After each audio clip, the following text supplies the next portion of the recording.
Krishnaraj Mahadik foundation आणि पृथ्वीराज महाडिक यांच्या मार्गदर्शनाखाली करवीर तालुक्यातील नेरली विद्या मंदिरमध्ये एआय आणि रोबोटिक कार्यशाळा घेण्यात आली। एआय आणि रोबोटिकचा वापर दैनंदिन जीवनात कसा करायचा याची प्रात्यक्षिकांसह परिपूर्ण माहिती या कार्यशाळेत देण्यात आली। विद्यार्थ्यांनी या कार्यशाळेला उत्स्फूर्त प्रतिसाद देत नव्या तंत्रज्ञानाची माहिती जाणून घेतली। माहिती तंत्रज्ञान क्षेत्रानं फार मोठी क्रांती घडवली आहे। डिजिटल युग सर्व क्षेत्रात आमूलाग्र बदल घडवतंय। इथून पुढचा काळ हा एआय आणि रोबोटिकचाच असणार आहे।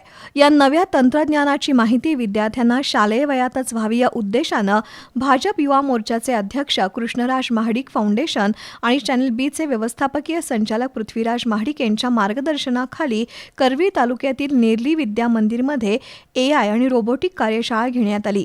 6वी आणि 7वीच्या विद्यार्थ्यांना एआय आणि रोबोटिकचं अजिंक्य पाटील आणि त्यांच्या सहकार्यांनी प्रशिक्षण दिलं। रोबोटिक म्हणजे काय, एआयचा वापर कसा करायचा, सिग्नल कसा द्यायचा, प्रोग्राम आणि फाईल कशा तयार करायच्या, त्यांना कंट्रोल कसं करायचं, सॉफ्टवेअर कसं बनवायचं याबाबतची सखोल माहिती प्रात्यक्षिकांसह देण्यात आली। यावेळी मुख्याध्यापक संभाजी लोहार, सरपंच अंकुश पुजारी, उपसरपंच आणि युवा शक्ती प्रमुख नितीन संगपाळ, रमेश सिद्धनेरले, अनिल म्हाकवे, वैभव चौगले, शिक्षक आणि विद्यार्थी उपस्थित होते।